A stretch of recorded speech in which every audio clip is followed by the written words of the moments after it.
Ayan po. So once again, good morning. Magpapatuloy po tayo sa pag-aaral ng salita ng Panginoon sa Exodus. So we are now in chapter 26. At last week, we have studied Exodus chapter... Exodus chapter 25 preached to us by Brother Godfrey. Very clear and very... so much informative, no, na mga iba't ibang elemento ng tabernacle or tabernakulo, no. The different furnishings, the different elements na matatagpuan sa loob ng tabernacle, and kung paano siya inihahawig sa ating relasyon sa Panginoon, no, yung ating paglakad sa Panginoon, even most especially kung sino si Kristo sa ating buhay, we can also relate the different elements of the tabernacle. So, yung pag-aaral po kasi nung Exodus, particularly sa tabernacle, ano siya, mula sa loob, papalabas. Kung matatandaan niyo po, from verse chapter 24, sinabi ni or tinuro ni Pastor Jeff yung plano, sinabi ng Panginoon sa buong Israel that we will build the tabernacle of God's presence. And then sa chapter 25, sinabi ano yung mga elements na matatagpuan sa loob ng tabernacle. And now sa chapter 26, Exodus, ay makikita naman natin yung pinaka-structure ng tent or ng tabernacle. Ano yung saan siya binubuo, ano yung pinaka-disenyo niya. So ito po yung pag-aaralan natin ngayon sa Exodus chapter 26. But before that, sino po sa atin ay mga real estate agent? Meron po ba dito mga nag-aahente ng lupa, subdivision, bahay, no? So alam niyo po or kahit hindi man, familiar po kayo sa mga nagtitripping, tama po ba? Yung mga pinupuntahan yung iba-ibang subdivision na itatayo pa lang, no? So may tinatawag silang open house. Nakakaranas po kayo ng open house. Yung una, titingnan nila yung, papakita nila sa iyo yung bahay, bare lang sa loob, walang kagamit-gamit, tapos papakita nila ilan ng bedroom, ito yung bathroom, sa taas, ito yung ilan ng bedroom, ilan ng bathroom, sa baba, ano yung mga amenities nung bahay o nung pinaka-village, no? Tapos papakita niya yung, yung pinaka, may furnishing, no? Nandun na yung magagandang mga furniture na may kung paano siya i-design ng merong mga kagamitan, ng merong mga sala, ng merong sofa, merong salamin, whatever, no? So tulad nga nitong picture ni ayaw pa rin. Ayan. So parang ganyan. Nagpaalam ako kay Tracy, sabi ko, Tracy, kukunin ko yung yung picture mo. So isang halimbawa na we have this open house na tinatawag nga kung saan mag-subscribe kayo sa channel ni Tracy, nagtitripping siya kahit dun sa video niya, pinapakita niya paano, ano yung itsura ng bahay sa loob at sa labas. No? Ito natin makikita, no, yung pagkakaroon ng open house, no, sa let's say Lancaster o sa namang mga subdivision dito sa Cavite. Lalo sa Cavite, no, ang dami ng mga subdivision, may low cost subdivision, mayroong medyo may angat ng konti. Tapos makikita natin iba't ibang klase ng bahay, iba't iba ng design, iba't iba ng mga ino-offer, no. So doon natin makikita yung yun nga yung tinatawag nga nilang open house. No? So kaya wag may mga ganyong opportunity kahit di kayo bibili. Maganda rin alam niyo yung marang makita mo yung iba't ibang magkakaroon ka ng iba't ibang idea kung ano yung itsura ng mga bahay, no? Pero dito sa pag-aaralan natin, it's parang open house. Pero hindi bahay na ordinary na village o bahay sa Lancaster o sa anumang subdivision. Ang bahay na ito ay bahay mismo ng Panginoon. No, nagkaroon siya ng open house, pinakita niya lahat ng design, lahat ng sukat, lahat ng bill of materials, lahat ng mga bagay na bumubuo dun sa kanyang templo, dun sa kanyang tabernacle. No, at dito niya inilahad sa chapter na ito kung ano yung mga elemento at mga materyales na kakailanganin sa pagbuo ng kanyang tabernacle. So, dito natin makikita po ito sa Exodus chapter 26. At ito po ay hindi dinesign ng isang real estate company. Ito po ay dinesign ng Diyos mismo. It is God Himself who architected it. No, and we can see the different structures of it sa ating pag-aaral. So ang title po na aking short sermon is God's Open Home. So ito po ay nasa Exodus chapter 26 verse 1 to 37. In honor of God's word, let us read the first 6 verses. Let us all stand to read the word of God in Exodus chapter 26 verse 1 to 6. Sabi po rito, moreover, you shall make the tabernacle with 10 curtains of fine twined linen and blue and purple and scarlet yarn. You shall make them with cherubim skillfully worked into them. The length of each curtain shall be 28 cubits, and the breadth of each curtain 4 cubits. All the curtains shall be the same size. 5 curtains shall be coupled to one another, and the other 5 curtains shall be coupled to one another. And you shall make loops of blue on the edge of the outermost curtain in the first set. Likewise, you shall make loops on the edge of the outermost curtain in the second set. Anong verse na po? Verse 5. 50 loops you shall make on the one curtain, and 50 loops you shall make on the edge of the curtain that is in the second set. The loops shall be opposite one another. And you shall make 50 clasps of gold, and couple the curtains one to the other with the clasp, so that the tabernacle may be a single whole. These are the words of the Lord. Speak to us, O Lord. So makakaupo na po tayo.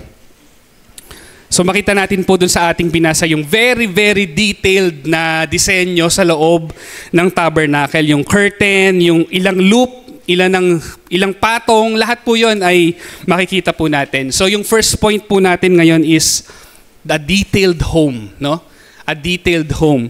Kung saan, yun nga po, pinakita yung iba't ibang sukat ng tabernacle. Ang tabernacle po kasi in the Greek, in the Hebrew language, is mishkan, which is a residence or a dwelling place. So talagang bahay. Kaya home talaga po yung, kaya nga po home yung ating title ngayon.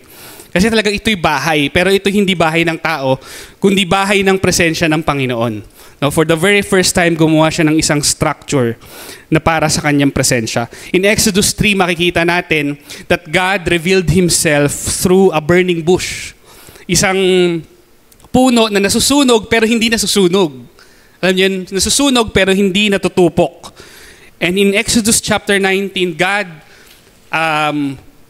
showed His presence in Mount Sinai, kung saan nakita po natin yung dumadagundong na kulog at kidlat at makapal na ulap na bumalot dun sa bundok ng Sinai at merong trumpet na napakalakas. So, ganito yung presence ni Lord nung mga panahon na yun, that unapproachable presence na talagang manginginig ka sa takot at you don't know how to contain it. Because that is the Lord's power, no, and presence. At talagang manginginig sa takot ang lahat ng makakakita nito. But God desires to draw near His people. No? Dagawat siya ay makapangyarihan, banal, walang katulad na Diyos, that His power is bombastic, talagang dumadagundong yung kanyang presensya at no one can approach Him. He wants to draw near His people. Nais niyang lumapit. Nais niyang makapiling yung mga tao at makalapit sa Kanya. So gumawa siya ng isang space kung saan mararanasan nila yung presensya niya at makakalapit sila. It's a special place. It's a sacred place, no? At tinawag nga po niya itong tabernacle, no? Ganun ang pag-ibig ng Diyos sa Kanyang mga pinili, no? That they have a sanctuary that He can dwell among them. Ito po yung tinuro ni Pastor Jeff last time, no? That He tabernacled among them, na nandun yung mga 12 tribes of Israel, nandun yung mga tent nila, at nandun yung tabernacle sa kalagitnaan for them to see that God is among them. Nakasama nila ang Diyos physically. Visually, nakikita nila na ito ang Diyos through this tabernacle, nakakasama namin ang Diyos. No, yun yung essence why God wanted to build the tabernacle. So, let us look at this chapter in two ways, on a very practical way and Christocentric, o ano yung pinapakita nito tungkol kay Jesus Christ. So sabi ko nga po, sa first one is, it is a detailed home. Because God Himself architected it. No? So sabi ko nga po, walang katulad ang Diyos, walang makakapagsukat sa Diyos, walang makakapag-contain sa Diyos. Siya ay Diyos na banal, but at the same time, siya rin ay Diyos of art, no? Talagang pinakita niya yung architecture nung kanyang tabernacle. Pinakita dito yung length, width, at height, ilang centimeter, sa kanila cubit, sa atin feet, tsaka inches, tsaka meter. So, talagang pag binasa niyo po ito, siguro an architect will appreciate it, tulad din na Ate Mary and Kuya Binoy na napakagaling din mag-architect. Ayan, magpagawa din po kayo sa kanila. So, ayan po, an architect o someone na gumagawa ng bahay, ma-appreciate po talaga na si Lord mismo arkitekto. na si Lord mismo, designer siya. Sinabi niya talaga yung bill of materials, anong materials ang gagamitin, gold, dito silver, dito acacia wood. Hindi na natin maisa-isa. Pero makikita po natin doon yung different materials na ginamit doon sa tabernacle. At hindi siya madali kasi sa isang nagpapagawa ng bahay o building, alam natin na hindi po madali. Kung ikaw ay gagawa ng bara-bara, madali. Yung maglalagay ka ng semento na walang suporta, di ba? Madali yun, pero guguho yun.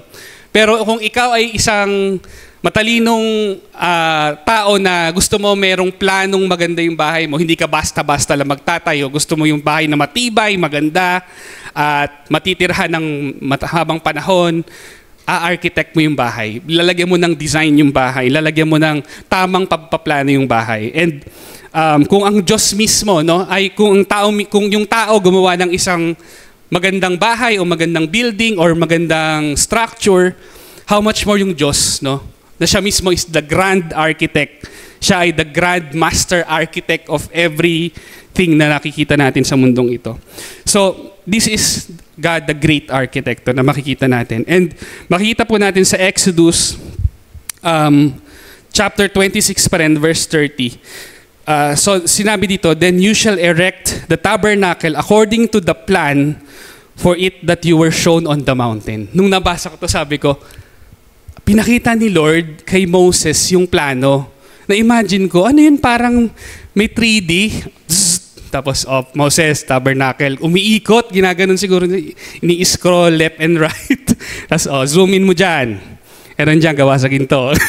Parang na-imagine ko lang na paano nakita ni Moses yon, paano pinakita ni Lord sa kanya yung plano. Kasi pag binasa niyo po, mayroong sukat, merong materials, merong ano yung design sa kaliwa, sa kanan. So, baka merong parang AutoCAD na yung parang pinakita ni Lord sa kanya umiikot, tapos binaba ni Lord yung plano kay Moses. Imagine niyo yun. Makita niyo po yun doon, that you were shown on the mountain. Baka pinakita kay Moses yung parang malaking, yung kauna-unahang AutoCAD siguro sa panahon ni Moses, no? Na si Moses ang kauna-una naka-experience ng ganun. Na ang Diyos ang architect. Imagine niyo yun, napaka-wow yun. Walang katulad yun in experience na yun na God Himself, the creator of heaven and the earth, nag-architect, nagpakita ng, eto yung bahay, Moses, eto yung design na ibababa ko sa'yo. What an experience, right? I mean, ibang klase yun. Siguro, sa mundong ito, kung makakita ka ng pinakamagaling na arkitekto sa buong mundo, baka maluha ka na na, wow, binibigay niya sa akin yung design. Paano to? Ang Diyos ang design. Ang Diyos ang architect, di ba? Sobrang astig, kumbaga sa, di ba? Napaka kamanghamanghang karanasan, no? And we can learn also, yun nga, na si Moses, siya yung nagbaba ng design. Paano niya kaya binaba? May blueprint na nakaroll yung puti na, guys, ito yung design. Kaso wala pa bato siguro, no? Guys, ito Hindi ko alam kung ano yung, saan niya sinulat. Pero parang walang sinabi. Siguro, nasa utak niya lang. Kaya ang galing din ni Moses, no? Nasa utak niya lang yung design. Parang naalala ko si Kuya Binoy nung nandito sa opisina kay Ganda. Tinitingnan lang niya yung tumatakbo na siguro sa utak niya yung haba, ganun. May AutoCAD sa utak si Kuya Binoy. So siguro ganun din si Moses, no? Nung binaba ni Lord sa kanya yung design, nasa utak niya lang, tapos sinabi niya sa mga tao. So one thing we can learn from it, anong matututunan natin doon? We can appreciate the leadership of Moses. No, na yung design, hindi niya sinolo, no? Bahala kayo, basta akin lang to. Hindi niya sinolo, ano sinabi niya? I-share niya sa lahat. Sinabi niya sa buong Israel yung plano ng Panginoon. No? Makikita natin dito yung number 1, yung attention niya sa detail. Hindi niya kinalimutan yung sukat, baka mamaya yung gold maging tanso. Hindi, alam niya gold, eto silver, eto ganito yung sukat, ganito yung kulay. Alam niya lahat yun. At yung lahat ng detalye na yun, ibinaba niya sa mga tao. So we can see the leadership and the character of Moses. So doon natin ma-appreciate the leadership. No? So I remember nga, si Pastor Jeff na ating pastor, I appreciate his leadership. And every time we will have our meetings sa elders and interns dito, sa mga elders and interns dito, you can testify, no? Si Pastor, ang daming plano. Di ba? Ang dami niya laging plano. 1, 2, 3, 4, 5, 6, 7, 8. Lahat yan may detail yan. 1, 2, kahit gabing-gabi na, umabot ng 10:30. Alam niya yung mga plano for the church. For the past 32 years, nagpaplano pa rin siya for the church. Parang hindi napapagod. Kahit sabihin natin hindi na siya halos every Sunday nandito, he will still have a plan for the church. And that is one thing I appreciate kay Pastor Jeff. Na hindi siya nauubusan nung plano, ahead, vision for the church and the people of the church. His passion to serve God and His church. So, that is one thing I admire sa kanya. No? Buti na lang and praise God for His grace that we have a leader like that will have a vision. Imagine mo kung meron kang leader na, bala kayo dyan. Kahit anong mangyari, bala na. Di ba? Paano po tayo? Nga tayo, di ba? Kung walang kaplano-plano yung isang leader, tama ba? Kung wala siyang naiisip na kahit ano, basta kung babagsak ang ulan, kung hindi, bahala na. Hindi po ganun si Pastor Jeff, no? Hindi po ganun yung ating senior pastor. So, I appreciate him for that.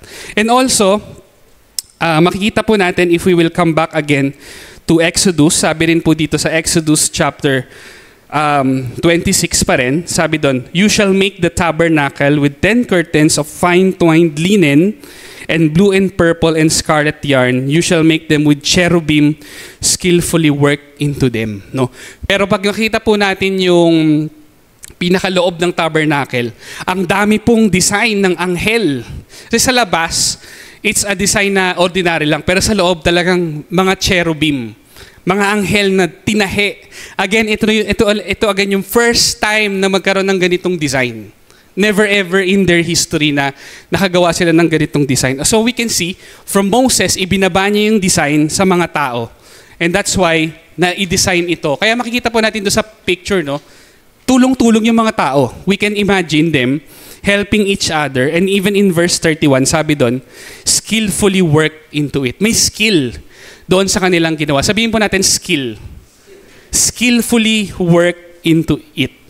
So may mga tao, not just Moses or the leader, but the people around him, nagtulong-tulong para buuin itong tabernacle. No? So may mga babae at lalaki na nagtulong-tulong to do that.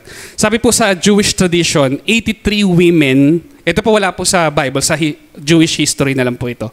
83 women worked on the pattern. Yung sobrang pattern ng mga anghel, 83 mga babae. So, ganun po kahirap yung trabaho. Ganun po ka-intricate. So, praise God for the life of these people. So, I also want to praise the Lord sa mga ating mga volunteer workers, care leaders, no, dito sa ating church that always serve God with all their heart. Hindi po sila napapalakpakan, hindi po sila naghahanap ng papuri, hindi po sila naghahanap na hangaan po sila, but they work silently for this church for the many, many years. Palakpakan po natin ang mga buhay nila. Ayan sila Ate Elaine, sila Ate Emma. Hindi ko po kayo kayang isa-isahin. You know kung sino po kayo. Sa mga lagi nagvo-volunteer, even our full-time workers, always being part of anong dapat gawin.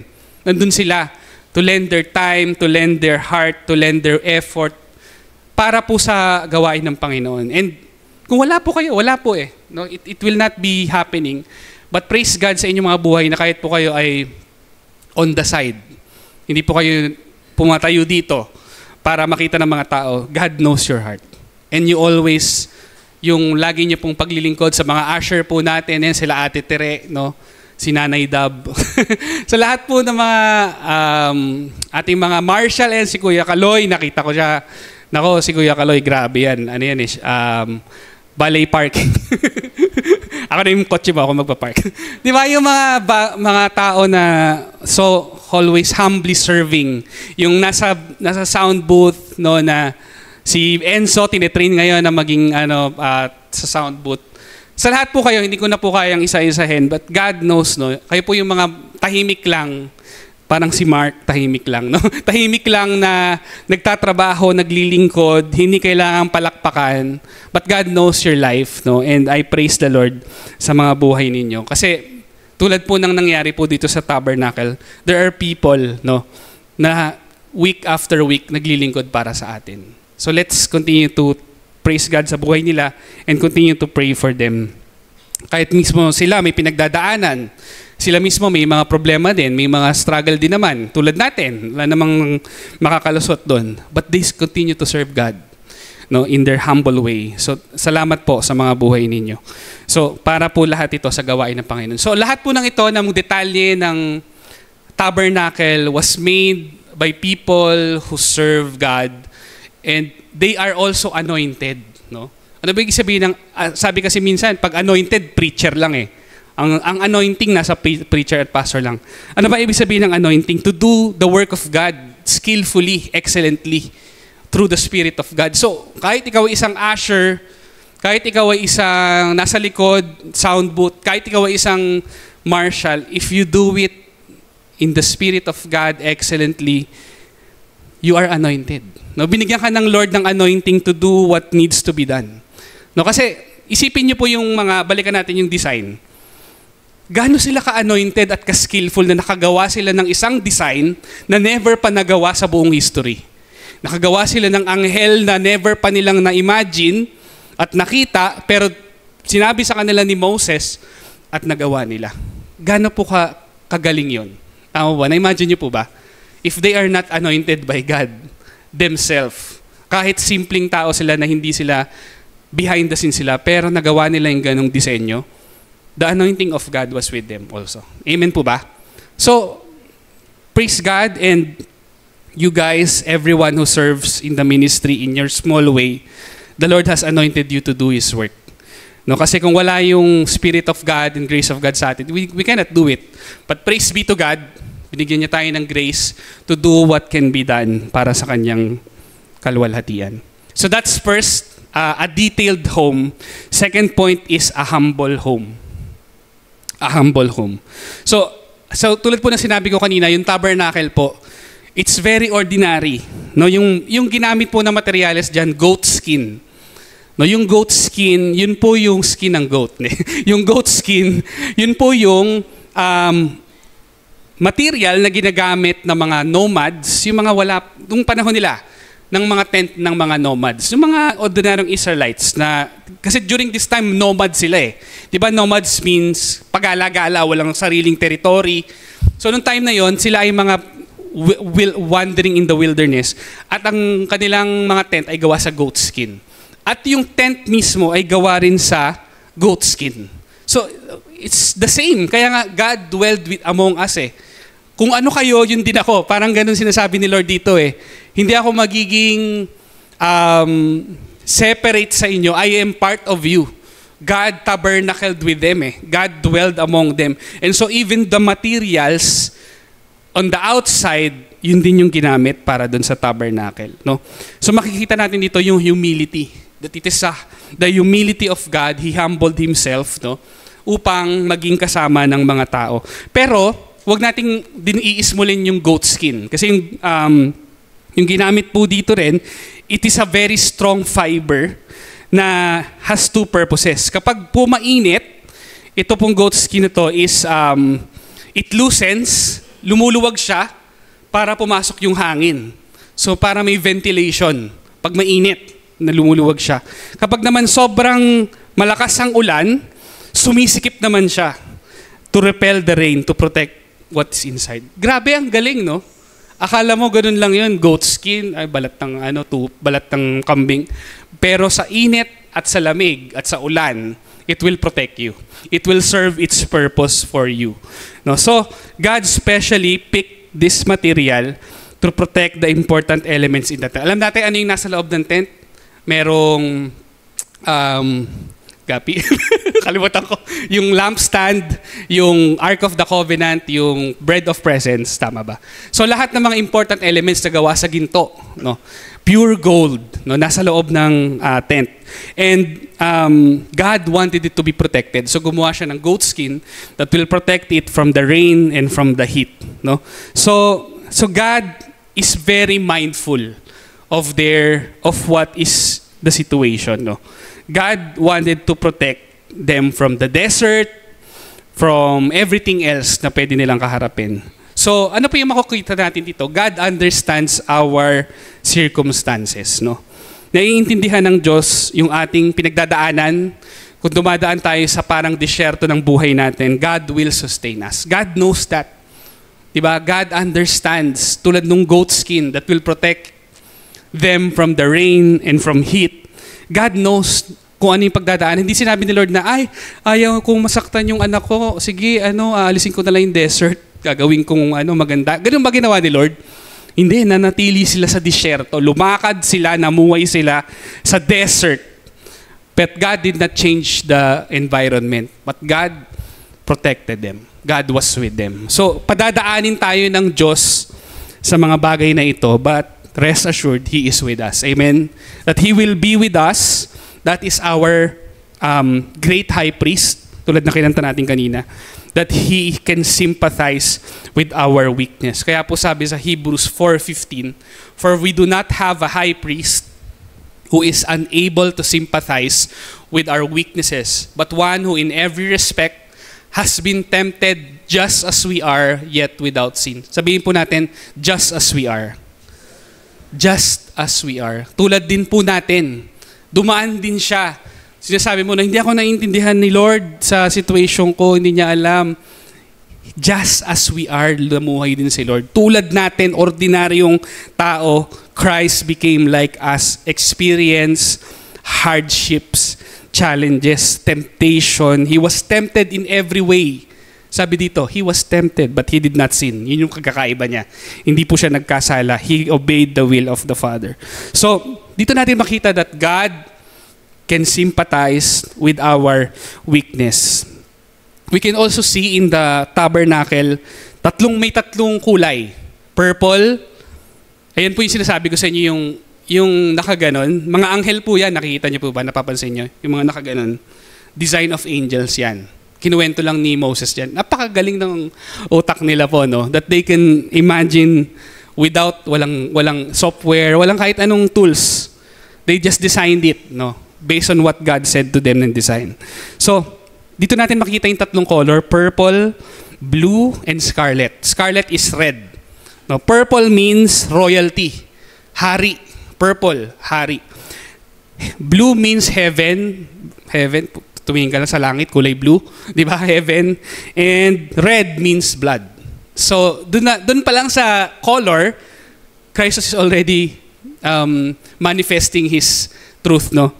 That this royal king in heaven came down and offered His blood for us. Dito pa lang sa kulay na to, Christ is already showing what will happen. No? Na siya ay Diyos, Hari, na magkakatawang tao, ibibigay, dadanak ang kanyang dugo para sa ating kapatawaran. So even the color symbolize Christ and His saving power. We will expand on this further. So we do not lose heart. Kaya nga po, wag po tayong mawalan ng pag-asa sa buhay na ito. Alam ng Diyos ang mga disyerto ng buhay natin. Alam ng Diyos ang mga wilderness ng buhay natin na parang hindi ka na makaalis-alis dun sa buhay of your wilderness. God is with us. Emmanuel, presence of God, is with us. No?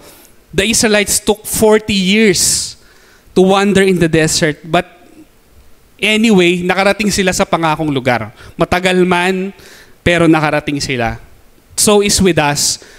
Parang ang tagal-tagal nung wilderness ng buhay mo. Pakitingnan nga yung katabi mo, mukha namang disyerto ang mukha. Mukha namang wala ng sustansya ang mukha.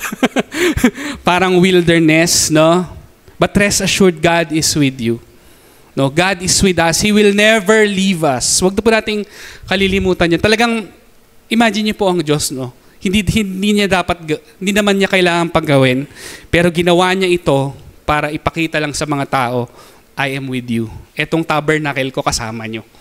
That is the kindness and the love of God. And this same God is the God we worship today. Amen. Walang pagkakaiba. He is the unchanging God who is still with us today. So siya ay sumasama sa mga disyerto ng ating buhay. So that's the second point. So the first point is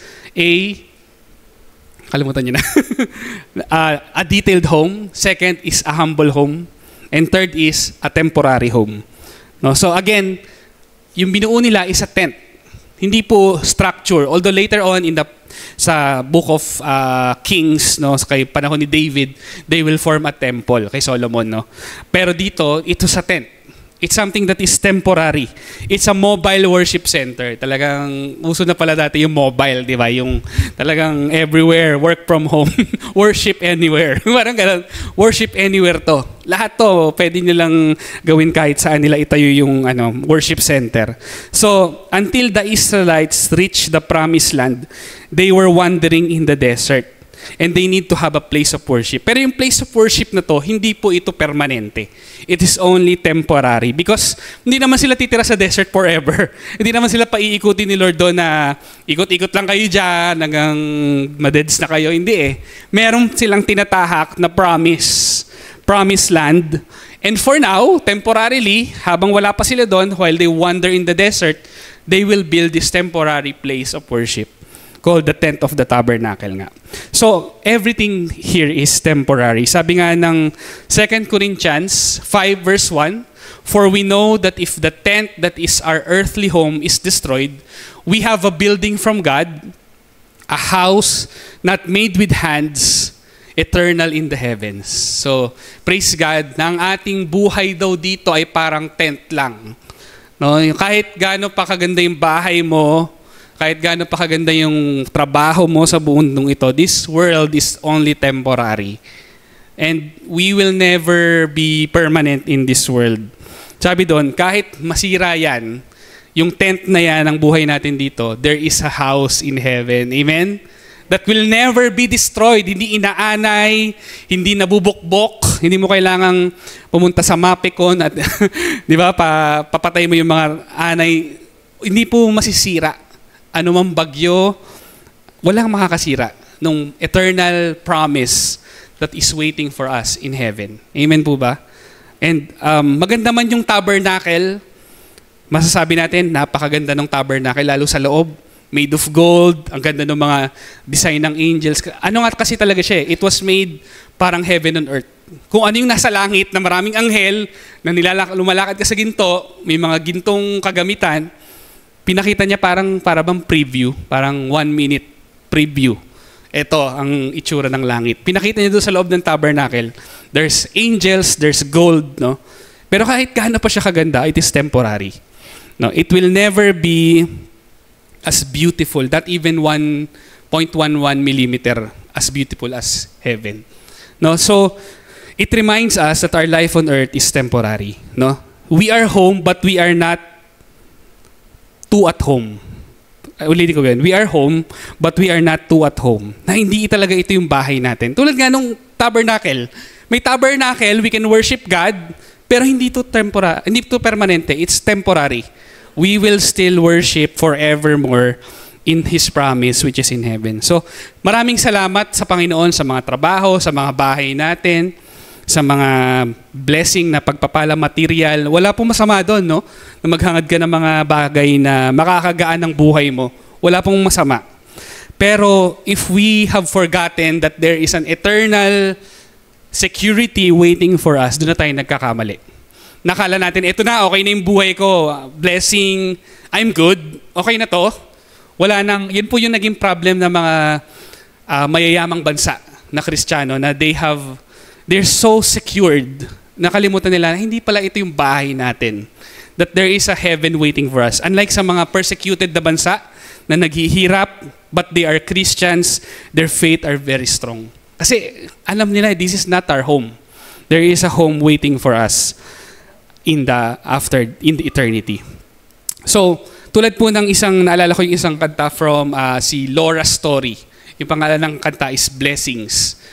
Blessings by Laura Story. Sabi po nung bridge, when friends betray us and when darkness seems to win, we know that pain reminds this heart that this is not our home. It is not our home. Ito po si Laura Story, yung testimony po niya. Nagpakasal siya dito sa guy, pangalan niya ay si Martin. So they were high school sweetheart, nagpakasal, parang si JJ tsaka si Jam, high school sweetheart, no? Tapos nagpakasal sila. Baka dito yata binasa yung so parang perfect, no? Ang ganda nung kanilang kwento, parang we'll start again, magiging na ako. Ang pangarap niya kasi stay at home mom. No? Talagang yung inimagine na niya, magtatrabaho yung asawa ko, ito yung buhay namin, ganyan.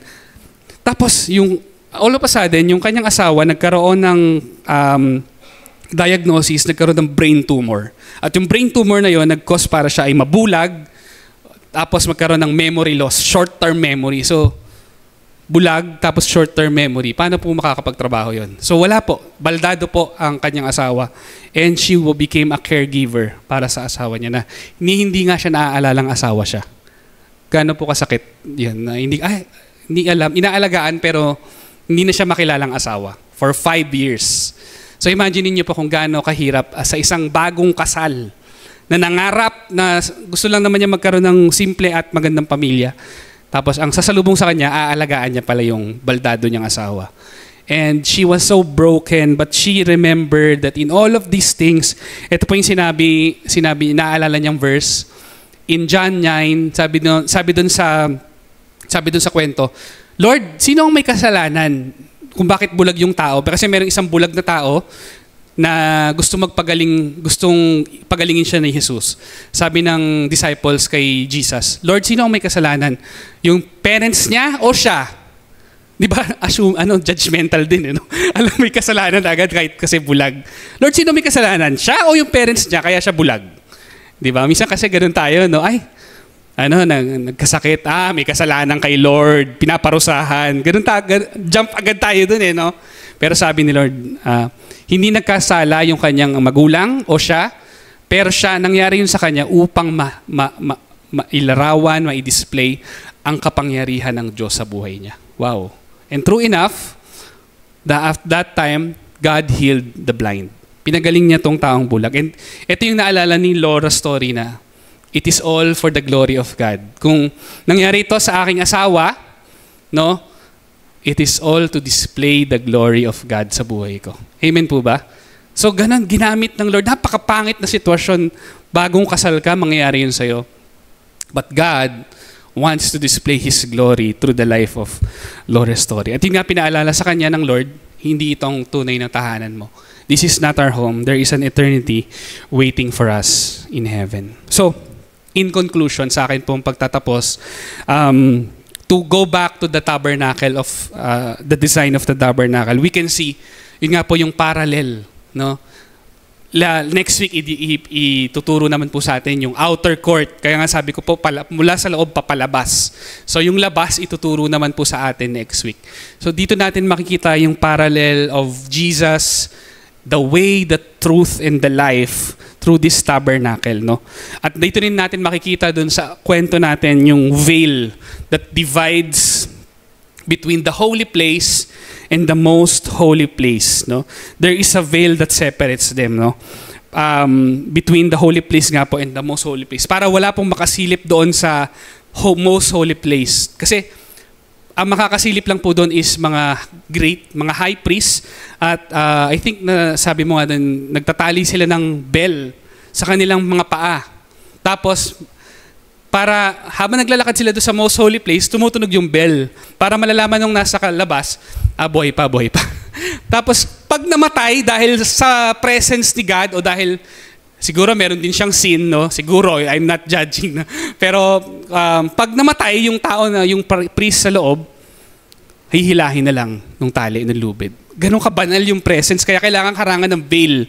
Pero ito pong veil na to, hindi po ito yung veil ng kurtina ng nanay mo na yung nabibili sa Divisoria na medyo transparent, na may bulaklak, pink o kaya white, tas gumaganong. Hindi po ganung kurtina po ito. Yung kurtina po itong veil na ito, kasing kapal po ng 4 na daliri. Imagine niyo kung gaano kakapal yun.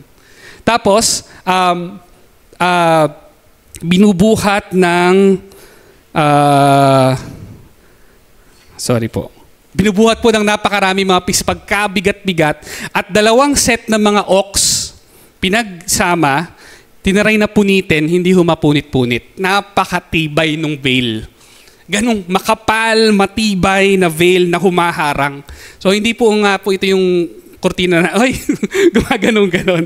Hindi po yun. Napakakapal na at napakatibay at solid na kurtina po ito, itong veil na ito, no?